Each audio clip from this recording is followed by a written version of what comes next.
Hey everybody, this is Daryl, aka The D from the Simply Incredible podcast. Today I've got a really awesome comic book haul. My friend Ricky, he was selling some books, so I went over to check him out, and has some pretty good books for sale. A couple of them he had last year when I bought some books from him, or maybe the year before. COVID brain. I can't remember which year it was. I'm pretty sure it was last year. But and he was like, "Yeah, I'm gonna hang on to that. I'm gonna hang on to those for right now." And I went over and he had some books, and two of those books were in there, and I was like, "Oh, really?" So anyway, let's go. Let's get to the goodness. We start off with Daredevil number 174 from 1981. I just thought this was an awesome cover. I don't think there's anything key about it. Daredevil, Elektra, and the Gladiator. That was awesome cover. And per usual, you'll see price stickers on them. Nowhere near what I paid for them. Hooked me up with a great deal on these books. He's got some more I'm kind of interested in, so Ricky, we might talk a little bit more about a few more of those books. There you go. Again, I just thought this was an awesome cover. I thought Elektra looked amazing. Daredevil, the Gladiator. That was quite the glare, wasn't it? All right, next, move a little box. There we go. Okay, maybe that's not. There we go. Next, Daredevil. He had a bunch of Daredevil books. I'm not really that big on Daredevil, but I love this cover. Number 186. It reminds me of, I can't remember if it's a Web of Spider-Man or a Peter Parker Spider-Man, where he was in the black suit and basically similar position, going through buildings. I believe that was at nighttime with that cover. And I was thinking, I wonder if this is an homage of that or that was an homage of this. Well, they just happened to come out, I think in similar times, if I'm not mistaken. But I just think that is an awesome cover. And I was just like, man, I'll go and throw that in my stack. Looks awesome from 1982. There we go. Daredevil number one. Where's that? 186. And some X-Men. We have Giant Size X-Men number 6. Again, this was a cover by. There we go. You know, not really an homage, but, homage-esque of the death of Robin, where Batman was carrying Robin. There was the one where Superman was carrying Supergirl. And then there was one way back, a Batman carrying Robin from the 50s or 60s, something like that, where Joker had killed Robin. I believe it was Joker that killed Robin in that one, I think. But I saw this and I was like, that is an awesome, awesome cover. So, yeah, I had to get that. And I cannot read the name on it, but it is from 1982. But I can't read the name right there. Don't know. But really cool cover. Really cool cover. All right, this is a character I want to get their first appearance of. Got their second appearance. At least I'm pretty sure this is second appearance. X-Men number 239. I believe this is the second appearance of Mr. Sinister. I believe this is first cover, if I'm not mistaken. Could be wrong on that, but I believe that's first cover of Mr. Sinister. So definitely want to add that to the collection. I think I might be wrong if this is second appearance, because I thought his first appearance. Man, we talked about this too. I think it was 221. I think, because this is 239. That'd be a long time in between appearances, but maybe I could be mistaken about that, or it could just be first to cover, or it just could be a really cool book. I got lots of options I can work with there. Next is Edge of Spider-Verse number 4. I just love the cover on this, and for me, it's very timely with Halloween coming up. Love that cover. Got that old vintage look to it with some Halloween goodness. So yeah, that was sweet. At the show I was at this weekend, I saw a few of these there, and I was like, wow, why is that all of a sudden coming out? And I guess it's just because Halloween. I guess that's why it was out, but I really thought that was cool. Featuring Uncle Ted, the girl next door, and spiders. Spiders. There we go. First appearance time. I think we got a few first appearances the rest of the way. Some pretty good books here showing up. This is one I've actually been wanting for a while, and yeah, I finally got it for a good price. It is Edge of Spider-Verse #2. It is the third print, first appearance of Spider-Gwen. I do have the A copy of this one. It is a 9.6 if I'm not mistaken. So I wanted to add this one, and I believe there's one more I might be trying to add at some point. I can't remember what the cover looks like on it right off the bat. But I just thought this was a really cool cover. So, yeah, third printing of the first. Sorry, I guess my voice is going. I don't know.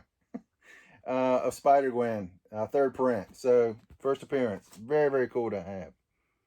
This to me falls in the category of random yet awesome. The Mighty Thor #336. What do you call a 6'6" fighting mad frog? The answer is inside. No, it's Throg. I believe that's how they pronounce it, Throg. First appearance. I just thought that was really, really awesome. Yeah, that cover, spectacular.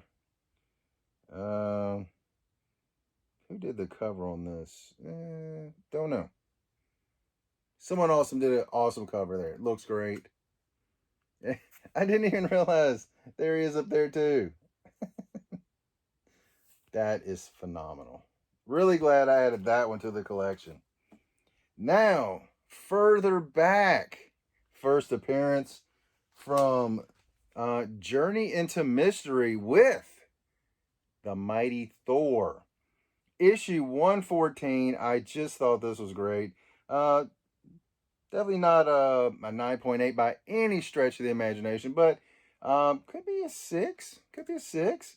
It is the first appearance of Absorbing Man. I did not realize this, that he was in Agents of S.H.I.E.L.D. I did not realize that because I only watched maybe the first 4 or 5 episodes. If that many. I might not even watch that many of them. But so I looked it up. I was like, man, that'd be a great character for the universe, the MCU. And then I looked at it. I was like, oh, well, okay, I guess that ruins that. But still, great character. I would personally love to see him in a movie or something because such an awesome character, could do great. We'll see. I guess we'll see. But 1970 something. Let me see right quick.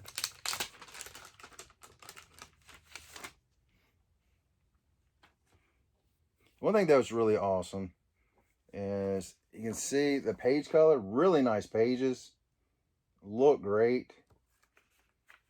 I think this is in the 60s maybe.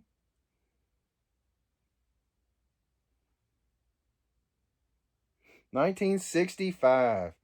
And one thing that we always do with vintage books, that old smell, that old comic book smell. You can see it's got a nice gloss to it too. You can see that. Beautiful, beautiful book. Again, just roundabout guess, 5 to 6, somewhere in that ballpark. But really nice book. Really nice book to have. Now the last two. All right, we'll start with this one. It's one of those books I really wanted. Wrong one. It's one of those books I really wanted. Evil Ernie #1. First appearance of Evil Ernie and Lady Death. Really wanted this book because I think it's great characters. Lady Death it just somehow has just kind of jumped out to be this great character that's just been around for a long time, but kind of on the back burner. I could just see a movie or something made. And Brian Paluto, after Stranger Things come out this year, that one of the characters is like, that guy is Evil Ernie. He could play Evil Ernie in a heartbeat. I can't think of the character's name. I cannot think of it. But when you saw it, it just screamed Evil Ernie. Such a great character. So I would love for that to happen. Will it happen? Maybe not. Maybe not. But awesome Stephen Hughes artwork, who passed away. Gosh, it's been a long time now. But awesome artwork there. So great. So good. So very good. So happy to finally add this to the collection. Ricky had this, again, I can't remember if it was last year or year before last. And I was like, man, I really wanted to add this to the collection. Then he was like, nah, can't do it. Can't do it. One thing I just noticed, wow, I just noticed in the background, the World Trade Centers. Just now noticed that looking at it. Wow, that's crazy. I mean, I guess it's the New York skyline, so it should be there back in this time. But it still kind of, wow, kind of hits me in the feels a little bit seeing it on the cover there. Oh. The last one, to be honest with you, I wanted both of these, but this one I think I wanted a little bit more than that one. It is Evil Ernie #2, the first cover appearance of Lady Death. There she is right there, not over here, right here. So, again, such a great character, and that cover is awesome the more you look at it. Like staring at that skull, that maniacal look. Brian Paluto, because we actually looked this up because we're trying to figure out about what year, about how old he was in. I think he's 60 now. I think that's what we said. So this was in 1993, maybe something like that. Let me see what year this was actually made. I think it's around 93-ish.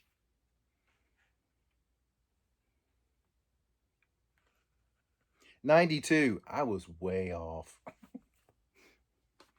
Let's see. So if you do the math, he's old. I'm just kidding, Brian. I'm just kidding. Because I met him in San Diego, and I was like, I legitimately thought he was my age or younger, and he's 10 years older than me. It's like, wow, good job, dude. You're doing better than I am.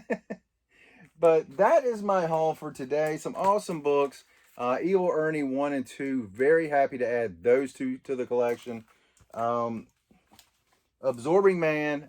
I was really happy to see that he was selling this one because it's one of those that for a while I've kind of been looking for it. Okay, it's one of those passively looking for it. If you come across it, great. If not, that's okay too. But glad I could finally pick that up. Throg. That's all I'm going to say. But that's all I got. Remember, like, comment, subscribe. Check out my other channel, Simply Incredible Disc Golf. Just started it. Going to try to start adding more content to it over the next week or so. And then I still have some of the disc golf content here, but we're just going to put everything on a separate channel. So that way we got comic books, action figures, fantasy football, and then disc golf all to itself on another channel. But that's all I got. And you guys have an incredible day.